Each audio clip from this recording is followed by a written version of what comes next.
There are lots of successful YouTubers who started posting videos without a very clear direction as to the kind of content they were making. But eventually, they figure out what works and the channel coalesces around a certain style of content, and everything kind of just falls into place for them. And it's cool because it feels like their journey on YouTube was in many ways a journey of self-discovery. You can look back on their early videos and see how much they've changed and improved since they started. As an aspiring YouTuber, it's easy to feel like this is exactly the same journey you're on, and if you just keep going and don't give up, you'll make it eventually. But sometimes you just have to realize and admit to yourself that you've taken too many steps in the wrong direction. I'm not giving up, but I am starting over. So first, let me tell you a little bit about my new project, and then I'll talk about how I came to this decision, which was a hard decision to make, and a little about my strategy for the new channel. Here is the new channel. It's called Satellite Projector, and the first video is Zillow Addiction and the Death of the American Dream, in which I talk about being addicted to browsing Zillow, the housing crisis, and how all this fits into the idea of the so-called American Dream. As of recording, the channel has 2 subscribers, and the first video has 12 views, which is not a lot, but kind of refreshing in a way. Also kind of depressing, but that's okay. At first, I was planning to have a very specific niche in mind for this new channel, since the lack of a specific niche has always seemed like a problem with my current channel.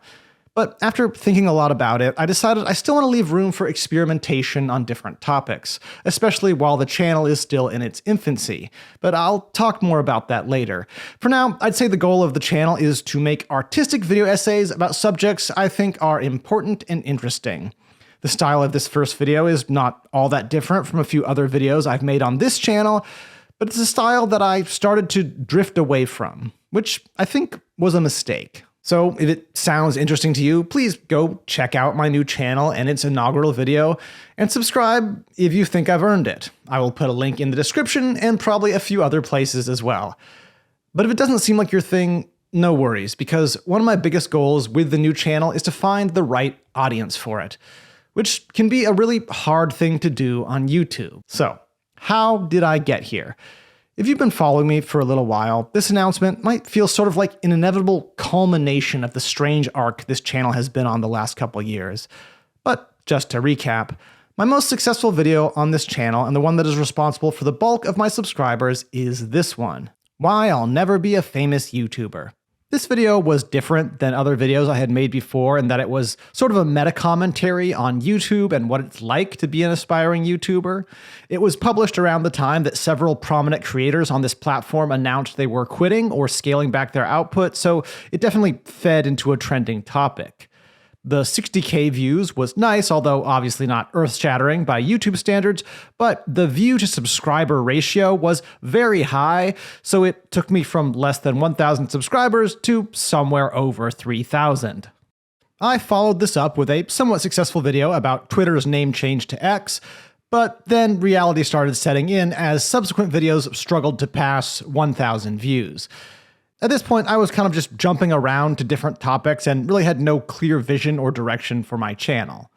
Then I published a video titled How YouTube Crushes Your Soul, which talked about the familiar phenomenon of getting one-hit video and feeling like you've cracked the YouTube code, only to quickly realize how hard it can be to actually sustain any sort of success on this platform. And this video was my most successful since Why I'll Never Be a Famous YouTuber.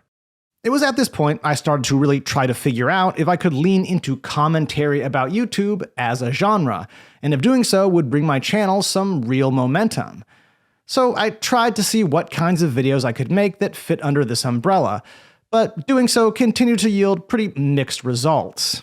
If I look back over all the videos I've released since Why I'll Never Be a Famous YouTuber, these 3 were easily the most successful: The Hell of YouTube Analytics, The Problem with YouTube Advice, and How YouTube Crushes Your Soul. And all of these do all follow a formula that's quite similar to Why I'll Never Be a Famous YouTuber, namely, take an aspect of trying to succeed on YouTube that is relatable and painful, and talk about it in a video. The problem with this being the formula that brings the most views to your channel, though, is that, for one, all of these videos are basically saying the same thing, which is pretty obvious. Succeeding on YouTube is hard to do. It's also just not that interesting of a topic to go on and on about. Still, seeing these videos succeed made me feel like I had to at least keep trying to see if I could make some sort of interesting channel around the topic of YouTube itself. Perhaps the most logical genre for me to pivot into was a genre that I made a whole video specifically critiquing: YouTube advice. Not only do I consider this an extremely boring niche, but it is also very hard to succeed in. There's a few other things I could maybe have experimented with, talking about YouTuber drama, analyzing and breaking down the rise of successful YouTubers, maybe even doing little interview segments with other creators, but it was at this point I began to realize I had drifted way too far from any type of content I was at all passionate about making. And I also realized that because these 4 videos were responsible for the majority of my channel's growth, my subscribers and the audience that YouTube most often recommends my content to generally responds best to videos that are similar to these. Of course, I can't be 100% sure about this. I have seen other channels successfully pivot from one genre to another, even after having some moderate success in their previous genre. There's a version of this where I just start posting a new style of content, maybe unlist some videos that no longer fit my vision of the channel, and just hope that YouTube eventually figures out the right audience to recommend them to. But in the end, I decided it was best to just start fresh.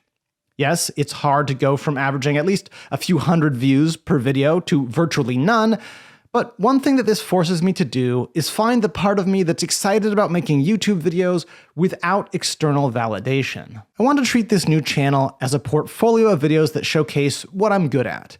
A collection of videos that, even if hardly anyone is watching them, represents something I feel proud of. Yes, the hope is that eventually one will pop off and then the whole channel can be discovered and people will appreciate the fact that there is a decent bar of quality to the work, but even if that never actually happens, I'm confident there will be some value to this new project. And I like the fact that I get to keep this channel as a sort of record of how my YouTube journey began. Maybe someday I'll post another video here, just for fun. Or if I get desperate enough, maybe I'll abandon the new channel and go back to posting here regularly. But hopefully not. As I mentioned, I thought a long time about whether I could come up with some special niche or unique content style to base the new channel off of. But in the end, I decided that I should start out by doing what has always seemed to me like a sort of holy grail for the type of content I enjoy making: artistic video essays about a variety of different topics. Now, the channels I've seen that do this the most successfully all tend to have some element that makes them stand out. It could be a unique visual style, an especially compelling way of presenting a narrative, insanely high production values, and even if the videos span different topics, there's often at least some thematic threads that tie them together. I definitely feel like I understand the video essay genre a lot better than I did when I first started making them, but I also realized that it is very difficult to stand out in this category at this moment in time. It's extremely saturated, and it feels like almost everything's already been done. But that is the challenge I'm setting out for myself. I don't think I nailed it on this first video, but I do think the first video is pointing me in the right direction. The other part of my plan is to be open to a niche if and when one presents itself. I want to make sure that each video I publish has the potential to evolve into a whole series of videos. For example, if this first video was to suddenly explode in views, there's lots more I could go into on the topic of housing and American life, real estate more broadly, how all that intersects with politics, etc. And honestly, I'd be fine if that became a core pillar of my content on the new channel, because there's a ton that can be said about it.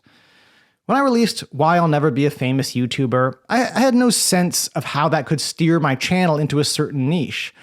And I think if I had just stuck to my guns and let that be a one-off video, I might have been a lot better off. But once you find something that seems to work with the algorithm, it's very hard not to keep repeating it.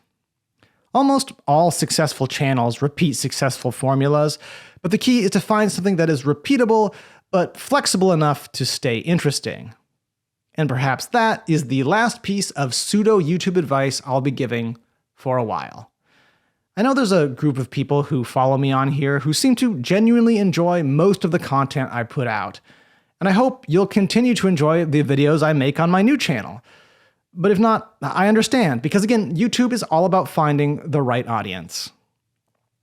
Either way, thank you for being a part of this audience. And if you, for some reason, just got recommended this video and hadn't heard of me before, I don't know what to tell you other than you should probably subscribe to the new channel and not to this one. All right, bye for now.